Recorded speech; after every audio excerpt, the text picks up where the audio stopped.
हाय मित्रों एंड हमारे dear students, आपका हमारे चैनल में स्वागत है। गुरु ज्ञान भाई सुबोध सर।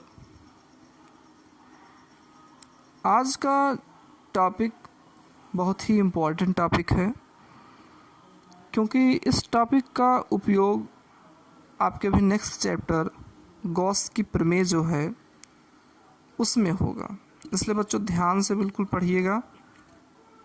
पहला स्टार आपका है, यदि किसी स्थान पर कई बिंदु आवेश विद्यमान हो, बहुत सारे बिंदु आवेश हैं, कहीं एक यहाँ है, कहीं कोई दूसरी जगह पर है, तो इन सारे आवेशों के कारण किसी एक बिंदु पर वैद्युत क्षेत्र की जो तीव्रता होगी विभिन्न आवेशों द्वारा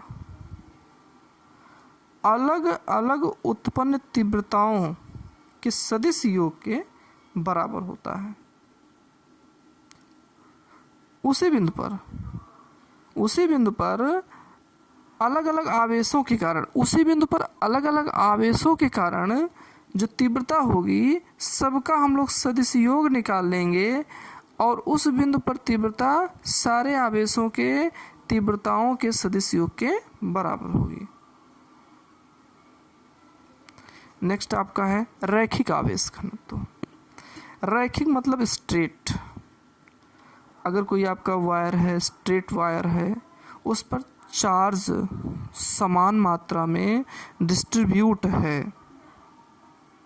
ध्यान दीजिएगा बच्चों, एक वायर है, उस पर चार्ज समान मात्रा में डिस्ट्रीब्यूट है, और यदि हम एक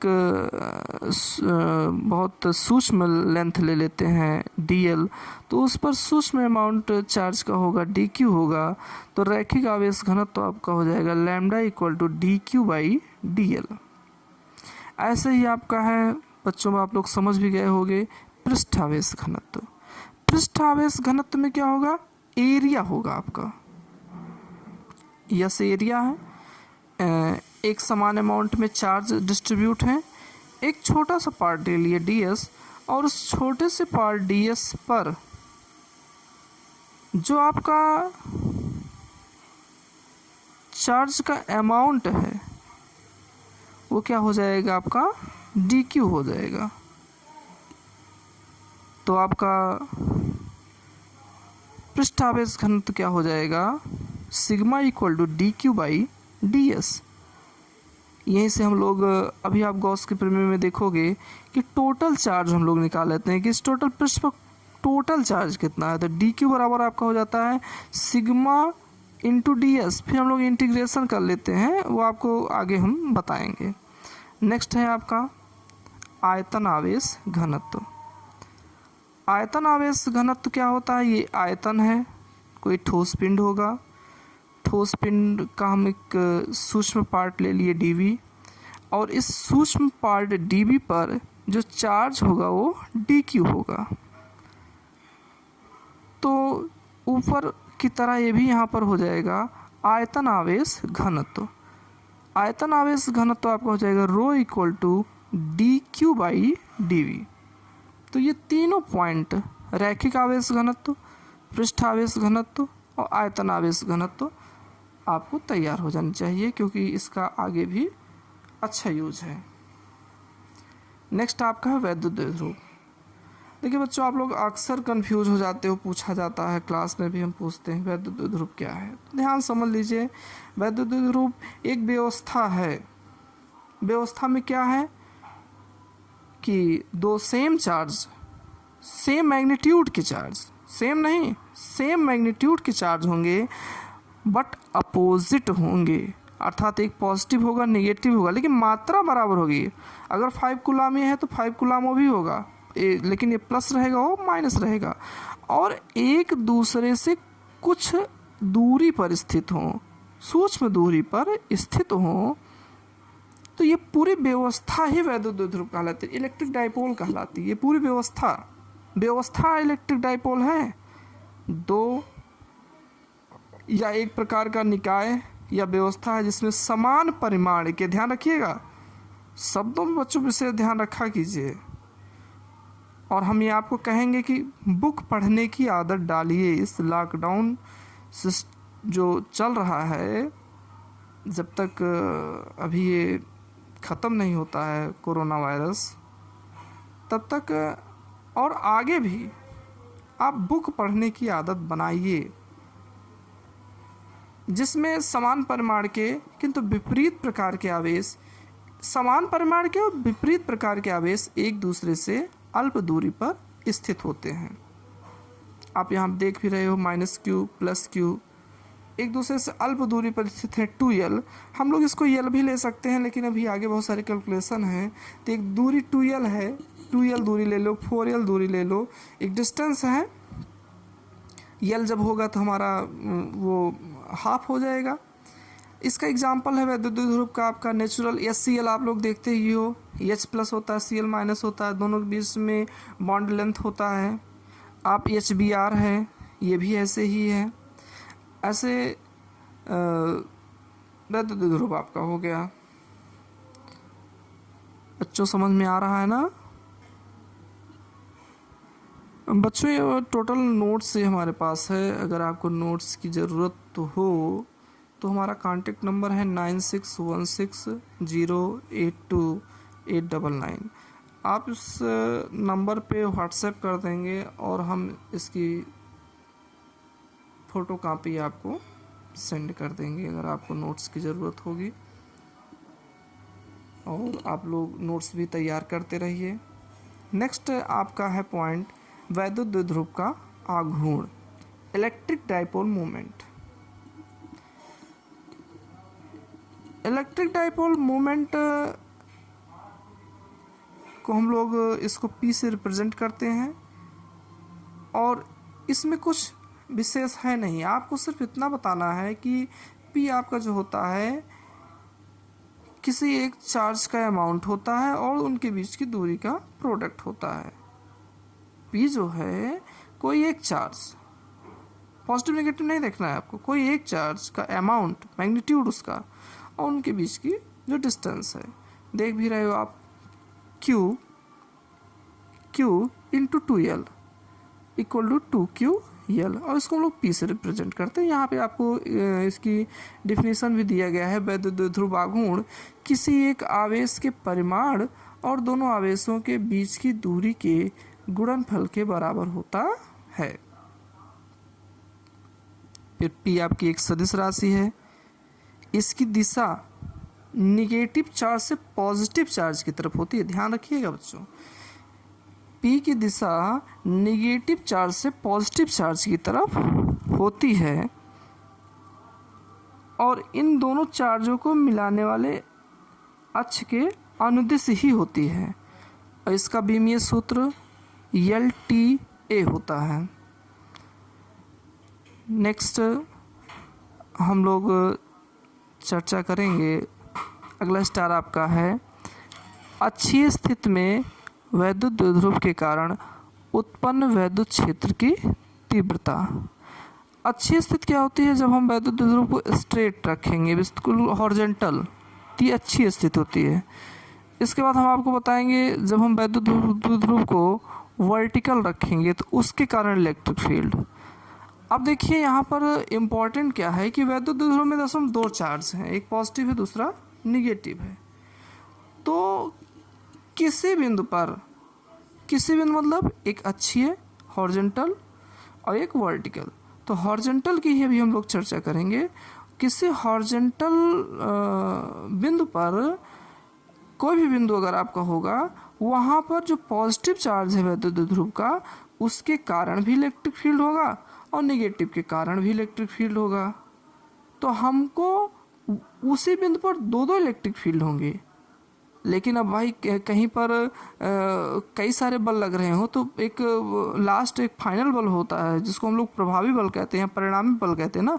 ऐसे यहाँ पर भी हम लोग दोनों के कारण जो इलेक्ट्रिक फील्ड होगा उसका परिणामी इलेक्ट्रिक फील्ड निकाल लेंगे।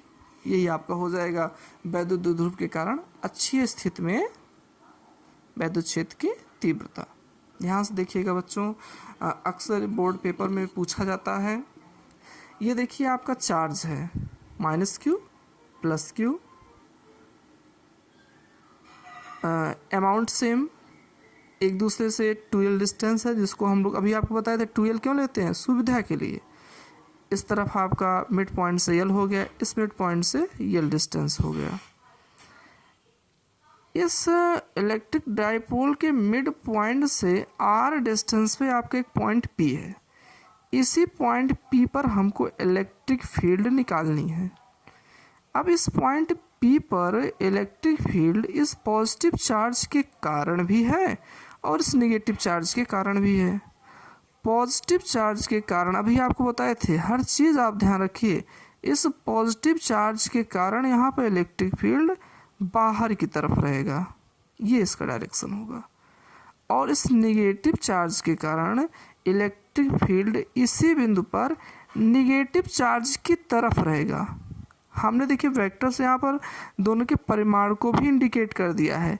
ये पास में है तो इसका क्षेत्र ज़्यादा पावरफुल होगा, तो ज़्यादा बड़ा लेंथ, और ये जो है आपका नेगेटिव चार्ज डिस्टेंस में ज़्यादा दूर है तो इसका क्षेत्र जो है इंटेंसिटी इसकी या इसका इलेक्ट्रिक फील्ड कम होगा। इसी का पूरा एक्सप्लेनेशन यहाँ पर है। और ये पूरी व्यवस्था एक माध्यम में स्थित है जिसका परावृत्तांक क्या है, k है। हम यहाँ पर ये जो P पॉइंट है इसकी डिस्टेंस मिड पॉइंट से r है और इस पॉजिटिव चार्ज Q से r माइनस l हो जाएगा, जिसको हम ब्लू से इंडिकेट किए हैं। अब बच्चों ध्यान दीजिएगा, प्लस Q आवेश के कारण बिंदु P पर वैद्युत क्षेत्र की तीव्रता प्लस Q चार्ज। अब देखिए ये आपका ये कल्पना कीजिए कि एक चार्ज है, इस चार्ज से इस बिंदु P की दूरी क्या है, r माइनस l। तो हमारा भी पीछे जो फार्मूला हम लोग पढ़े थे कि किसी पॉइंट चार्ज के कारण r डिस्टेंस पे इलेक्ट्रिक फील्ड, सेम वही फार्मूला E1, इसको हम इस पॉजिटिव कारण जो इलेक्ट्रिक फील्ड होगा उसको E1 कहेंगे। E1 equal to 1/4πε0 k Q by r minus L का होल स्क्वायर। और इसका डायरेक्शन क्या होगा, BP दिशा, B से P की तरफ, ये इस तरफ डायरेक्शन हो गया। सेम ऐसे बच्चों माइनस Q के कारण इसी बिंदु P पर इलेक्ट्रिक फील्ड डिस्टेंस क्या हो जाएगा, R प्लस L हो जाएगा आपका। हम लोग इसको लिखेंगे E2 equal to 1/4πε0 k Q by R plus L का होल स्क्वायर। इसका डायरेक्शन किस तरफ होगा, P से A की तरफ, नेगेटिव की तरफ। अब हम लोग देख रहे हैं कि दोनों बिंदुओं पर या दोनों चार्जों के कारण बिंदु P पर इलेक्ट्रिक फील्ड आपका एक E1 मिल गया, दूसरा E2 मिल गया। P पर दो तीव्रता E1 व E2 है, इसी कारण यहाँ एक प्रभावित तीव्रता होगी E होगी, और ये क्या होगा, बिल्कुल सिंपल सा, वहाँ फिगर से भी क्लियर था, E1 माइनस E2 होगी। क्यों होगी, क्योंकि E1 अधिक है और E2 क्या है, कम है। प्रभावित तीव्रता के लिए हम लोग क्या करेंगे, E equal to E1 minus E2, दोनों को माइनस कर लेंगे। सिंपली मैथमेटिकल रूल चल रहा है अभी आपका, यहाँ तक चलता रहेगा, ऐसे सॉल्व करते जाएंगे हम लोग। लास्ट में यहाँ पर आपका ये रिजल्ट आएगा। देखिए हम लोग वैद्युत ध्रुव जो निकाय सिस्टम था उसमें हम लोग पहले भी कहे थे यल आपकी बहुत कम डिस्टेंस है, और यहाँ पर यल बहुत कम है किसके रिस्पेक्ट में, आर के रिस्पेक्ट में। और जब इनका स्क्वायर हो जाता है तो वो बहुत कम हो जाता है, और कम हो जाता है, जिसका कैलकुलेशन करना बहुत उचित नहीं होता है। जब कोई वैल्यू ही नहीं तो क्या उचित है, तो इसलिए हम उसको इग्नोर कर देते हैं, उसकी उपेक्षा कर देते हैं। मान लेते हैं यहाँ पर वो है ही नहीं, है नहीं तो जीरो है भैया।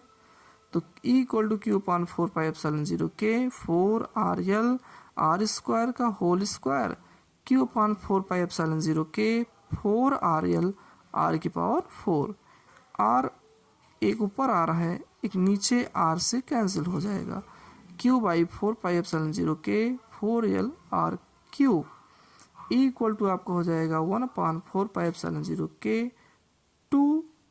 इसको इस तरीके से हम लोग सेट कर लेते हैं, 2.Q.2L और P इक्वल होता है Q.2L। अब आपका अच्छी स्थिति में हॉरिजॉन्टल पोजीशन में एक वैद्युत द्विध्रुव के कारण उसके मिड पॉइंट से आर डिस्टेंस पर जो इलेक्ट्रिक फील्ड हो जाएगा 1/4πε0 के 2p/r³ होगा। और निर्वात और वायु के लिए जो आपका ये k की वैल्यू होती है इसका मान 1 हो जाता है, तो हम लोगों का वहाँ पर E हो जाएगा 1/4πε0 2p/r³। और इसकी वैल्यू पहले भी हम लोग चर्चा कर चुके हैं, 1/4πε0 की 9 × 10⁹ न्यूटन मीटर स्क्वायर प्रति कूलम स्क्वायर होगा। और ये जो आपका फाइनल इलेक्ट्रिक फील्ड आया इसका डायरेक्शन भी क्या होगा, ऋण आवेश से धन आवेश की तरफ होगा। Thank you for watching my video.